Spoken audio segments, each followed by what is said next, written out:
तब आपके भीतर ज्ञान का प्रकाश हो जाएगा। आपको चारों तरफ उत्सव दिखाई पड़ेगा। आज बहन सुशीला जागलान कह रही थी कि जब से आपने भागवत कथा शुरू की है, हर दिन मुझे पर्व जैसा लगता है। घर में मुझे उत्सव का माहौल दिखाई पड़ता है। देखिए, साधना से ही इस जीवन में निखार आता है। जब इंसान का मन करुणा निधान की कथा में लगने लग जाता है, तब मन का ध्यान धीरे धीरे संसार और शरीर से हट जाता है और इंसान बड़ी शांति से जीने लगता है। देखिए, यदि मेरे में राम बैठा है तो आप में भी वही राम विराजमान है। इस पूरी सृष्टि में उसी का तो निवास है। हालांकि आम व्यक्ति की समझ से परे की बातें हैं ये। जब मैं कहता हूं कि आज मैं आपके चरणों तक नहीं पहुंच पाया, तो बहुत से बहन भाई कहते हैं कि आप ऐसा मत कहा करो। इंसान की समझ में ये बात आसानी से नहीं बैठती कि हम सभी उस व्यापक तत्व के ही अंश हैं। लोग समझते हैं कि आत्माएं अलग अलग होती हैं। ऐसा नहीं है। हजारों तरह की लकड़ियां होती हैं, लेकिन सबके भीतर जो अग्नि छिपी है उसका स्वरूप एक ही है। आपके हर घर में नल के द्वारा जल आता है, पर जल का स्वरूप एक ही है। अलग अलग टायरों में हवा भरी रहती है, किंतु हवा का स्वरूप तो एक जैसा है। ठीक उसी तरह हर प्राणी में उस अनंतानंत कोटि ब्रह्मांड के निमायक करुणा निधान का ही अंश व्याप्त है। इसलिए सालों से आपको कहता हूं, आप कभी अपने आप को छोटा मत समझा करो। छोटा समझने की गलती मत किया करो। हम सब के भीतर वो ही समाया हुआ है। जब आप सब में अपनी ही आत्मा को देखने लगोगे, तो ये छल कपट, राग द्वेष, ये सब अपने आप मिट जाएंगे। देखिए, ये जो आदमी का मन है और बुद्धि है, ये दोनों हर समय नए से नए तर्क उठाते हैं। ये स्वाभाविक सी बात है। ये जो हर पल मन में नए नए संदेह उठने लगते हैं, इन सब की निवृत्ति होगी। बस अपना ध्यान कथा में लगाए रखें। शौनक आदि ऋषियों ने सूत जी से पूछा कि हमें एक बात की बड़ी हैरानी होती है कि शुकदेव जी ने राजा परीक्षित को कथा कैसे सुनाई होगी। शुकदेव जी तो एक प्रहर से ज्यादा कहीं ठहरते ही नहीं। राजा परीक्षित को कथा सुनाने के लिए लगातार 7 दिन तक एक ही स्थान पर कैसे बैठे रहे? और दूसरी बात यह है कि राजा परीक्षित जवान थे, राजपाट छोड़कर गंगा नदी के तट पर आकर बैठ गए, भोग विलास को त्याग दिया। हम ये चाहते हैं कि हमें उनका आपस का जो संवाद है वो सुनाएं। सूत जी कहते हैं कि महाराज परीक्षित के संस्कार बड़े प्रबल थे। हे ऋषियों, अब मैं तुम्हें भगवान शुकदेव जी और महाराज परीक्षित के बीच का संवाद सुनाता हूं।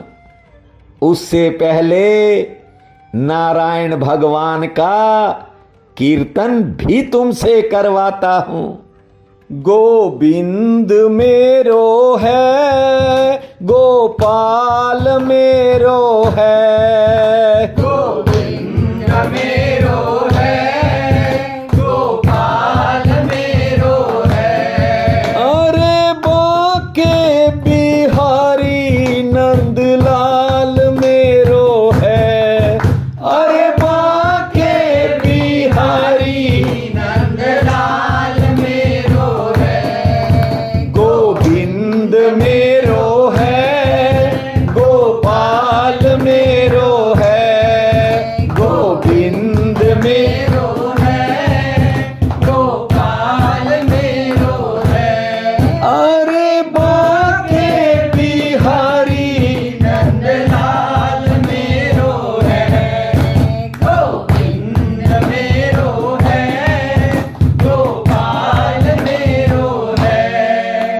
सूत जी कहते हैं, जब जब पृथ्वी पर अत्याचार बढ़ते हैं, धर्म की हानि के कारण जब पृथ्वी पर कोई बड़ा संकट गहराता है, तब उसे दूर करने के लिए उस परम व्यापक ज्योति को कोई न कोई अवतार धारण करके इस पृथ्वी पर आना पड़ता है।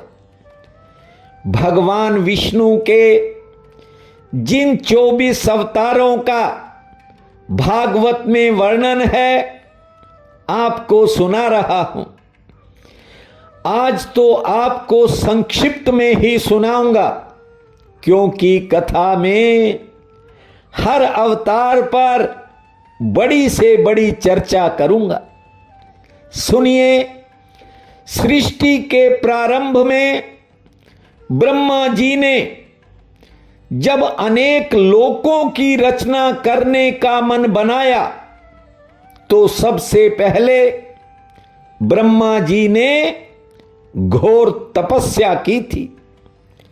उनके तप से प्रसन्न होकर भगवान विष्णु ने 4 मुनियों के रूप में अवतार लिया, जिनके नाम सनक, सनंदन, सनातन और सनत कुमार जी हैं। ये चारों प्राकट्य काल से ही मोक्ष मार्ग परायण, ध्यान में तत्लीन रहने वाले, नित्य सिद्ध और नित्य विरक्त अवतार माने गए हैं। ये भगवान के 24 अवतारों में प्रथम अवतार के रूप में जाने गए हैं। दूसरा अवतार है वराह अवतार। प्राचीन काल में जब दैत्यराज हिरण्याक्ष ने पृथ्वी को ले जाकर समुद्र में छिपा दिया था, तब ब्रह्मा जी की नासिका से भगवान विष्णु वराह के रूप में प्रकट हुए थे। तीसरा अवतार देव ऋषि नारद जी का है। आपको बता दें, नारद जी पूर्व जन्म में एक दासी के पुत्र थे। चातुर्मास ज्ञान महायज्ञ के प्रभाव से और कठिन तपस्या के बल पर इन्होंने देव ऋषि पद प्राप्त किया। देव ऋषि नारद ब्रह्मा जी के 7 मानस पुत्रों में से एक हैं। चौथा अवतार भगवान विष्णु ने धर्म की स्थापना हेतु लिया। सृष्टि के आरंभ में ये 2 रूपों वाला अवतार हुआ है, जिसका नाम नर नारायण अवतार है। इस अवतार में भगवान अपने मस्तक पर जटा धारण किए हुए हैं। उनके हाथों में हंस, चरणों में चक्र और वक्ष स्थल में श्रीवत्स के चिन्ह थे। ये नर नारायण के रूप में भगवान का चौथा अवतार था। भगवान का 5वां अवतार कपिल मुनि के रूप में हुआ। इनके पिता का नाम महर्षि कर्दम था और माता का नाम देवहूति था। कपिल मुनि ने अपनी माता को ज्ञान सुनाया था। आपको बता दूं, जब भीष्म पितामह तीरों की मरणशैया पर पड़े थे, उस समय व्यास आदि ऋषियों के साथ कपिल मुनि भी वहां मौजूद थे। छठा अवतार दत्तात्रेय भगवान के रूप में हुआ। जैसे ब्रह्मा जी के अंश से चंद्रमा, भगवान शंकर के अंश से दुर्वासा, वैसे ही भगवान विष्णु के अंश से दत्तात्रेय जी का अवतार हुआ। भगवान विष्णु के 7वें अवतार का नाम है यज्ञ। भगवान यज्ञ का अवतार स्वयंभू मनवंतरन में हुआ है। 8वां अवतार ऋषभ देव जी का है और 9वां अवतार आदिराज महाराज पृथु के रूप में हुआ। भगवान विष्णु ने 10वां अवतार मत्स्य अवतार लिया, मछली रूप। मत्स्य भगवान ने इस सृष्टि को प्रलय से बचाने हेतु मत्स्य अवतार धारण किया था। जानते हो, समय आने पर मत्स्य भगवान ने राजा सत्यव्रत को तत्व ज्ञान का उपदेश भी दिया था। ये एक पुराण है जो मत्स्य पुराण के नाम से प्रसिद्ध है। 11वां अवतार कुरम अवतार हुआ। कुर्म का अर्थ है कछुआ।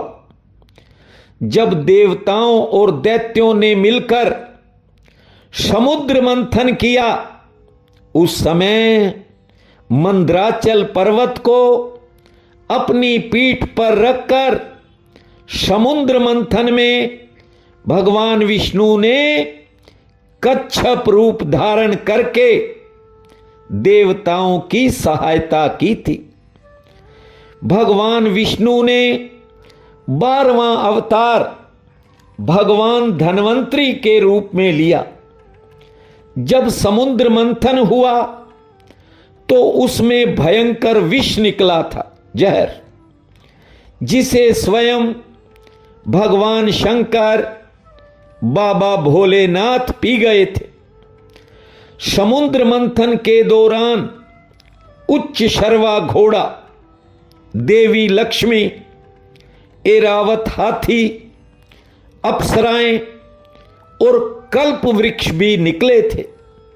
बाद में अनेकों तरह के रत्न भी निकले और सबसे अंत में अमृत का कलश लेकर भगवान विष्णु धन्वंतरी अवतार के रूप में प्रकट हुए थे। धन्वंतरी जी को औषधियों का स्वामी भी माना गया है। सूत जी कहते हैं, हे ऋषियों, तुमने भगवान के 12 अवतारों की कथा तो सुन ली, अब आगे के 12 अवतारों की कथा श्रवण करने से पहले उस श्री हरि का गुणगान करते हैं। श्री कृष्ण गोविंद हरे मुरारी, हे नाथ नारायण वासुदेवा। श्री कृष्ण गोविंद हरे मुरारी, हे नाथ नारायण वासुदेवा। हे नाथ नारायण वासुदेवा, हे नाथ नारायण वासुदेवा। श्री कृष्ण गोविंद हरे मुरारी, हे नाथ नारायण वासुदेवा। देखिए, वेद पुराणों में कहा गया है कि जो नित्य भगवान विष्णु के 24 अवतारों की कथा सुनता है, भगवान के अवतारों का नित्य गुणगान करता है, किसी भी तरह का रोग बीमारी उसके पास जाने से पहले 1000 बार सोचते हैं। भगवान के 24 अवतारों की कथा नित्य सुनने से मुश्किलें अपने आप भागने लगती हैं। जानते हो, ये चातुर्मास ज्ञान महायज्ञ है। ऐसा ही ज्ञान यज्ञ देव ऋषि नारद ने अपने बचपन में देखा था, जब वे एक दासी के पुत्र थे। गांव में संत महात्माओं ने इस महायज्ञ को किया था। 4 महीने तक लगातार बचपन में उन्होंने इसे सुना। प्रभाव ये था कि अपने अगले जन्म में वे ब्रह्मा जी के पुत्र हुए। इसलिए कहता हूं, बेकार की बातों से दूर रहकर प्रतिदिन अपने पूर्वजों का पहले स्मरण किया करो, उसके बाद नित्य कथा की सुना करो। ये मुक्ति देने वाली कथा है, भक्ति देने वाला ग्रंथ है। जीवन में आनंद और शांति के भंडार भर जाएंगे।